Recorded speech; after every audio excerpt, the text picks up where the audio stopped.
Hello दोस्तों, तो मैं वापस टॉपिक लेकर आया हूँ। The Muslim women protection of rights on divorce act 1986, यानी कि जो मुस्लिम महिला रहती है उसके तलाक पर अधिकारों का संरक्षण अधिनियम 1986 है। ये सेक्शन 5 से है, जो पहले का है 1 to 4 सेक्शन, वो मैंने इससे पहले वाले वीडियो में बता दिया था, तो आप उसमें देख लेना। तो इसमें 3 सेक्शन के बारे में अपन बात करेंगे, तो ये पूरा खत्म हो जाएगा। जो the Muslim women protection of rights on divorce act 1986 है, ये आज के टॉपिक में खत्म हो जाएगा। तो चलिए शुरू करते हैं।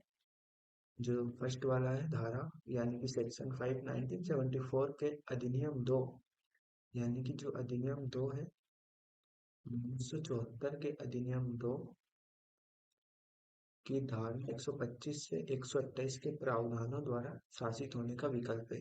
यदि धारा 3 की उपधारा 2 के तहत आवेदन की पहली सुनवाई की तारीख पर एक तलाकशुदा महिला और उसका पूर्व पति हलफनामे निर्धारित रूप में लिखित रूप में किसी अन्य घोषणा द्वारा संयुक्त रूप से या अलग से कि वे दंड प्रक्रिया संहिता की धारा 125 से 128 के प्रावधानों द्वारा शासित होना पसंद करेंगे और आवेदन की सुनवाई करने वाली अदालत में ऐसे हलफनामा या घोषणा दायर करेंगे। मजिस्ट्रेट ऐसे का निपटान करने तदनुसार आवेदन कर सकता है।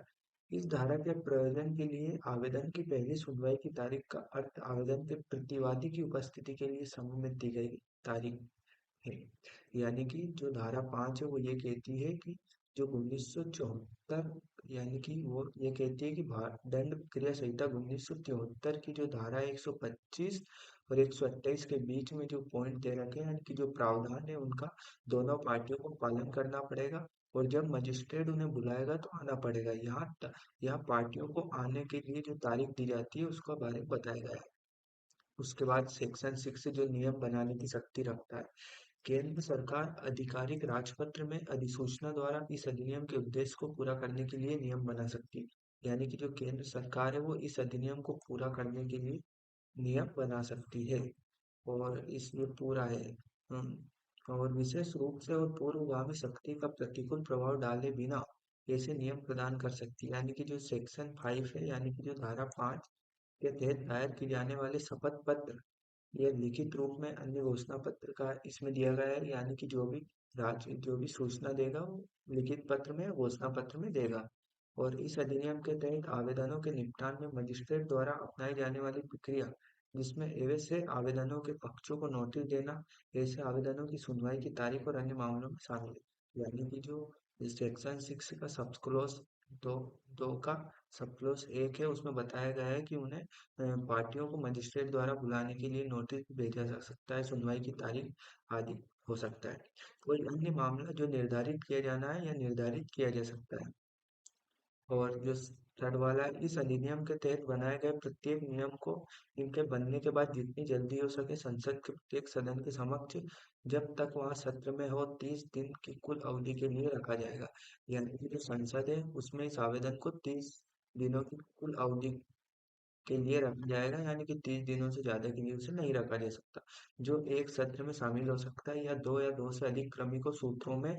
और यदि सत्र के तुरंत बाद या उपरोक्त क्रमिक सूत्रों की समाप्ति से पहले दोनों सदन नियम में कोई संशोधन करने पर सहमत होते हैं, यानी कि ये दोनों सदन है, अगर इनके पास जो ये 30 दिनों वाला जो इनके पास कोई भी नियम बनाकर भेजा था, अगर दोनों संसद इसे संशोधन करने में सहमत हो जाते हैं तो दोनों सदन इस बात पर सहमत होते हैं कि नियम नहीं बनाया जाना चाहिए, तो नियम उसके बाद केवल ऐसे संशोधन रूप में ही प्रभावी होगा, प्रभाव नहीं पड़ेगा। अगर संसद वाले मना कर देते हैं कि ये नियम नहीं बनेगा तो नहीं बनेगा, फिर उसमें संशोधन होने के बाद बनेगा। परंतु अगर वो बोल देते हैं कि इस नियम को पारित कर सकते हैं, बना सकते हैं, तो बन जाएगा। और प्रभाव जैसे भी मामला हो, हालांकि ऐसा कोई भी संशोधन या रद्दीकरण उस नियम के तहत पहले की गई किसी भी चीज की वैधता पर प्रतिकूल प्रभाव डाले बिना होगा। और जो सेक्शन 7 है, ये समकालीन प्रावधान, यानी कि जो सेक्शन 125 जो दिया गया है उसके तहत ही आपराधिक प्रक्रिया संहिता 1973 की धारा जो, यानी कि धारा 127 27 के तहत एक तलाकशुदा महिला द्वारा इस अधिनियम के प्रारंभ पर एक मजिस्ट्रेट के समक्ष लंबित प्रत्येक आवेदन उस संहिता में निहित किसी भी बात के बावजूद और प्रावधानों के अधीन होगा। इस अधिनियम की धारा 5 का निपटान ऐसे मजिस्ट्रेट द्वारा इस अधिनियम के प्रावधान के अनुसार किया जाएगा। तो यही है दोस्तों, धन्यवाद। मिलते हैं फिर दूसरे वीडियो